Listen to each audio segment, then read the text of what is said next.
est normal que je dise à Dieu, Seigneur, fais que je sois directeur. Parce que j'ai au moins un BTS. Et tu intercèdes pour le frère, tu dis, je prie pour que ce frère, et quand tu regardes le frère, tu sens que il semble qu'il n'a pas de répondant sur le plan naturel. Et ta prière tient désormais compte de lui. Ça devient une intercession taillée sur mesure, qui limite Dieu dans sa manière de faire. Et tu ne demandes pas plus. Pourquoi? Non pas que Dieu soit incapable de faire ou de donner, mais en fait, tu es limité à ce que tu es en train de voir. La sœur n'a pas justement beaucoup appris. Je prends n'importe quel exemple. Le frère n'a pas ceci ou cela. Et désormais, ton intercession, au lieu qu'elle soit spirituelle, ton intercession est limitée par rapport à ce que tu vois. Et Abraham s'est dit en lui-même, je vais m'arrêter à 10 justes. Alors que il n'y avait même pas 10 justes, n'est-ce pas, à Sodome et à Gomorrhe. Amen. Nous avons un autre point, n'est-ce pas? L'isolement. Je suis en train de passer d'une manière ramassée. Dans Genèse chapitre 32, on a vu hier, Job, avant d'intercéder, a pris le soin d'éloigner ses 2 femmes, ses enfants, ses troupeaux, son troupeau et ses brebis, tout ça. Il est resté seul.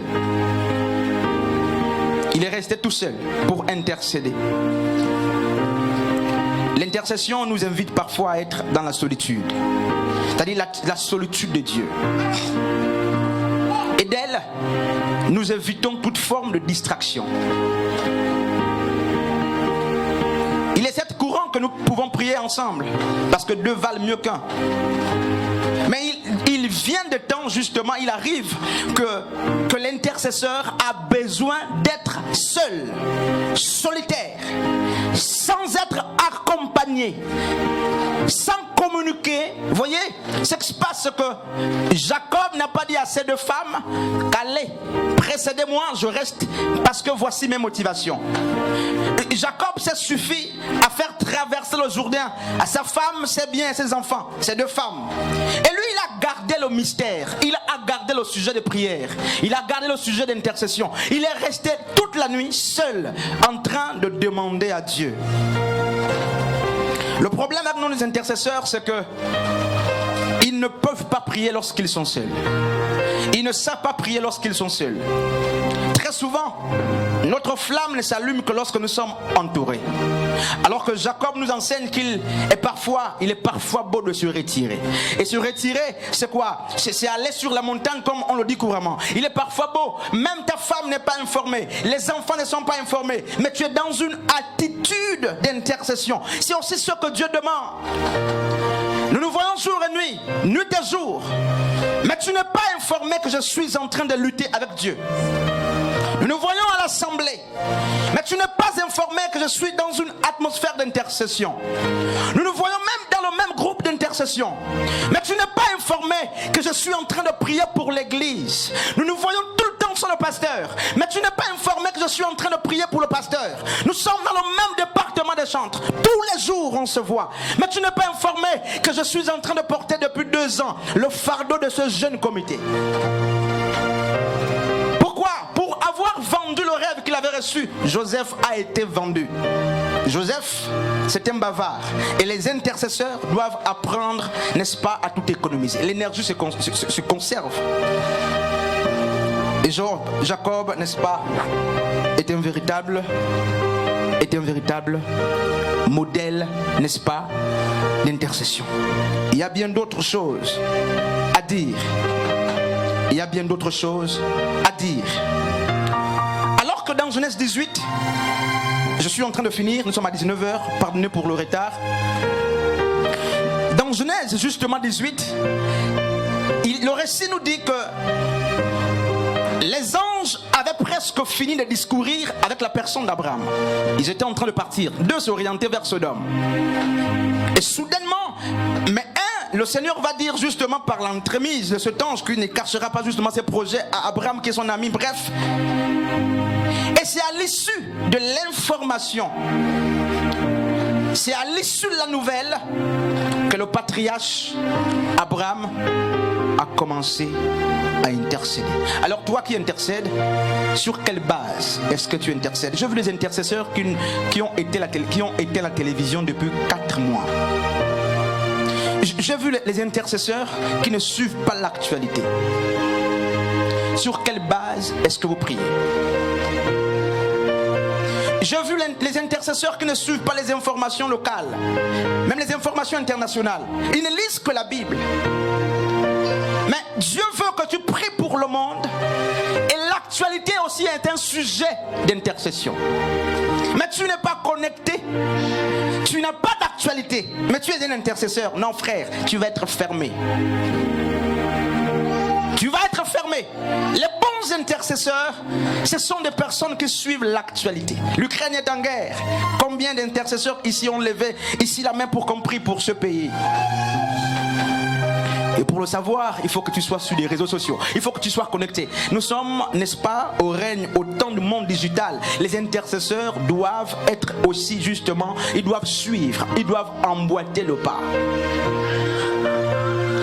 Et lorsqu'on parle de la connaissance épignosis, la Bible nous dit qu'il s'agit d'une connaissance révélée. C'est là qu'interviennent les songes et les visions. Dieu parle par des songes et des visions. Et c'est vrai que les personnes ont dit, mais Pasteur Christ, c'est comment conseiller aux gens de dormir? Mais dormir est aussi un outil d'intercession.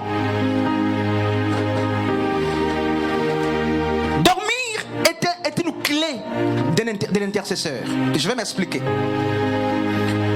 Un bon intercesseur n'est pas celui qui prie seulement sur la base de l'actualité, mais c'est aussi celui qui prie sur la base de ce qu'il reçoit de Dieu. Or, Job recevait beaucoup de visions dans le sommeil. Job recevait beaucoup de songes alors qu'il était profondément endormi. Et il va enfin écrire et il va dire: Dieu parle de plusieurs manières, tantôt d'une manière, tantôt d'une autre, mais on ne prend pas garde. Il va plus loin, il dit: Dieu parle par des songes et par des visions. Des songes et des visions, il est précisé nocturnes. Donc, lorsque vous êtes profondément endormi, c'est aussi là que Dieu vient parler à l'intercesseur. C'est là qu'il vient donner les sujets de prière. C'est là qu'il vient révéler ce qu'il a envie de faire. C'est pourquoi, lorsque Ésaïe 62 dit: les sentinelles étaient placées sur les murs nuit et jour. Qu'est-ce que ça veut dire? Est-ce que les sentinelles veillaient nuit et jour? Non. Non, frère. Il n'y a aucun intercesseur qui puisse ici, même ailleurs, veiller nuit et jour. C'est pas possible. Mais la Bible nous dit que la sentinelle doit veiller nuit et jour.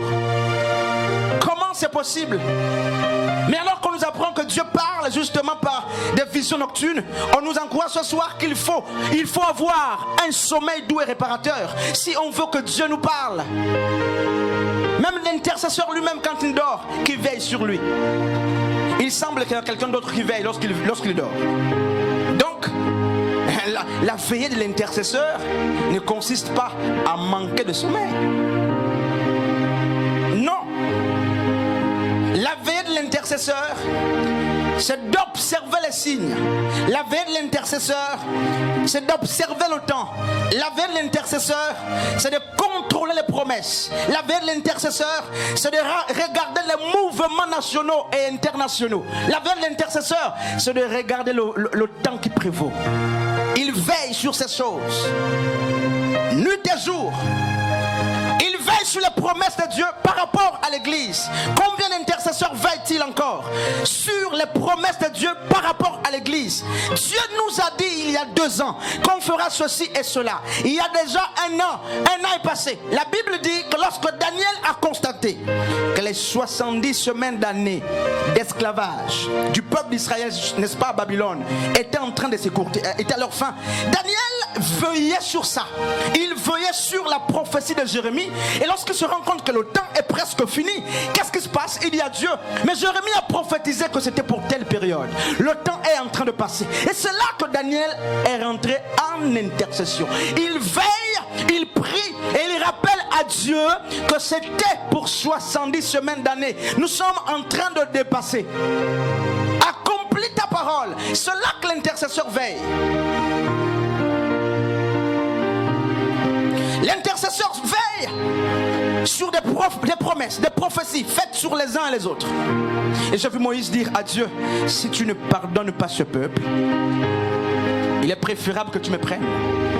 Ouh, frères et sœurs, si tu ne pardonnes pas à ce peuple, Moïse donne sa vie pour le peuple. Regardons, frère, cet intercesseur donne sa vie pour, frère, pour un peuple qui a commis l'idolâtrie. L'intercesseur a, écoutez, Jésus-Christ, de Timothée chapitre 5, je crois 20. L'apôtre Paul nous dit que nous avons un intercesseur auprès du Père, Jésus-Christ homme, qui intercède pour nous nuit et jour. Jésus n'est pas auprès du Père en train de lui dire, regarde, ils ont péché. Non, non, non, frère, c'est pas le devoir d'un intercesseur. Même lorsque l'intercesseur vient pour réprimander, lorsqu'il retourne vers le Père, il doit plaider. Lorsqu'il vient crier, lorsqu'il vient accabler, lorsqu'il répare